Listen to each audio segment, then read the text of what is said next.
ಸಂಸ್ಥೆಗೆ ಅತ್ಯಧಿಕ ಪ್ರೀಮಿಯಂ ಅಂದ್ರೆ ಶೇಕಡ 200 ಪ್ರಮಾಣದಲ್ಲಿ ಹೆಚ್ಚು ಮಾಡಿ ಅವರು ತೊಗೊಂಡಿದ್ದಾರೆ. ಅದಕ್ಕಿಂತ ಅವ್ರಿಗೆ ಇನ್ನು ಸರ್ಕಾರ ಬಿಟ್ಟು ಕೊಡಬೇಕಾದ ಜಾಗ ಕಡ್ಕೊಳ್ರಪ್ಪ ತೊಗೊಳ್ರಿ ಅಂತಾಳೆ. ಯಾವ ಕರ್ಮರಿ 55 ವರ್ಷದ ಅದು ಒಬ್ಬ RTI ಆದವರು ಏನೋ ಸಮಸ್ಯೆ ಅಂತ ಕೇಳಿದರು. ಆಗ ಗೊತ್ತಾಯ್ತು ಇಲ್ಲಪ್ಪ ಈ ಸಂಸ್ಥೆ 55 ವರ್ಷಗಳಿಂದ ಸರ್ವೆ ಮಾಡಿದ್ದು ಆದರೆ ಇವತ್ತು ಮಾರ್ತಾ ಇದ್ದಾರೆ ಅಥವಾ ಕೊಡ್ತಾ ಹರಾಜು ಹಾಕ್ತಾ ಇದ್ದಾರೆ. ಈಗ ಹರಾಜಲ್ಲಿ ತೊಗೊಂಡಿದ್ದಾರೆ ಅದನ್ನು.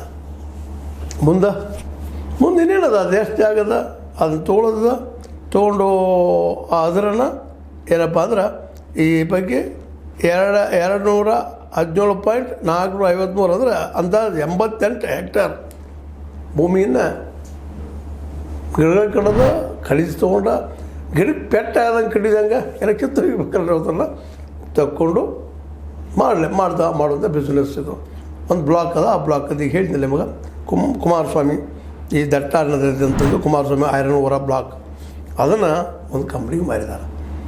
ಹಿಂಗಿದು ಇದು ಏನು ಅದು ಎಷ್ಟು ಸತ್ಯ ಎಷ್ಟು ಸುಳ್ಳ ಏನು ಕೆಲವೊಂದಿಷ್ಟು ನಮಗೆ ಈ ಒಂದು ಏರಿಯಾದಲ್ಲಿ ಇವತ್ತು ನಮ್ಮ ಖನಿಜದ್ದಾಗಿರ್ಬೋದು ಗಣಿ ಮತ್ತು ಇನ್ನೊಂದಾಗಿರ್ಬೋದು ಇನ್ನೊಂದು ಮೆಡಿಸಿನದಾಗಿರ್ಬೋದು ಇವೆಲ್ಲ ನಮ್ಮ ಸಂಸ್ಕೃತದಾಗಿದ್ದಂಗೆ ರೀ ಭಾಳ ತಿಳಿದೇ ಇಲ್ಲ.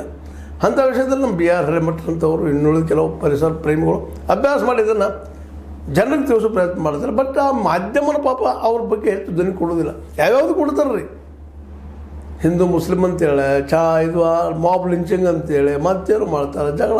ಇದು ಭಾಳ ನಮ್ಮ ಗೋಧಿ ಮೀಡಿಯಾ ಅಲ್ರಿ ನಮ್ಮ ಮೀಡಿಯಾ ಅಲ್ರಿ ಇದನ್ನ ಪ್ರಚಾರ ಮಾಡ್ತಾರೆ. ಅದು ನಮ್ಮ ಅರಣ್ಯ ನಾಶ ಆಗಲಿಕ್ಕತ್ತದ. ಅದು ಅರಣ್ಯ ಎದಕ್ಕೆ ಕೊಟ್ಟಿದ್ದಾರೆ, ಅದು ಎಷ್ಟು ಉಳಿತು ಉಳಿಸೋಕ್ಕೆ ಸಾಧ್ಯ ಹೆಂಗೆ ಅಂತ. ಯಾಕಂದ್ರೆ ಮುಂದಿನ ಜನರೇಷನ್ ಕಲಿಸಿ ಬೇಡವಾ. ಮತ್ತು ಅವು ಯಾವ ಇಂಡಸ್ಟ್ರಿಗೆ ಹೋಗ್ತಾವೆ ಎಲ್ಲಿ ಹೋಗ್ತಾವೆ ಕಬ್ಬಿಣ ಅದು ಸಹಿತ ಕ್ಲಿಯರೆನ್ಸ್ ಇರುವುದಿಲ್ಲ. ಅವ್ರು ಎಷ್ಟು ತೊಗೊಂಡು ಹೋಗ್ತಾರೋ ಈಗಂತ 88 ಹೆಕ್ಟೇರ್ ಅಂತ ಹೇಳ್ತಾರೆ ಇವರು. ನಾಳೆ ಎಷ್ಟು ಆಗ್ತದೋ ಗೊತ್ತಿಲ್ಲ. ಹೇಳೋ ಉದ್ದೇಶ ಏನಪ್ಪ ಈ ಸಂದರ್ಭದಲ್ಲಿ ಅಂದರೆ ನಾವು ಮೇಲಿನಂಥ ವಿಷಯಗಳನ್ನ ಯಾಕೆ ಆಯ್ಕೆ ಮಾಡಿ ಚರ್ಚೆ ಮಾಡ್ತಾ ಇರ್ತೀವಿ ಜನರ ಜೊತೆಗೆ ಅಂದರೆ ಜನ ತಿಳಿದುಕೊಳ್ಳಿ ಯಾವ ರೀತಿಯಾಗಿ ನಮ್ಮ ಈ ರಾಜಕಾರಣಿಗಳು ಲೀಡರ್ಗಳು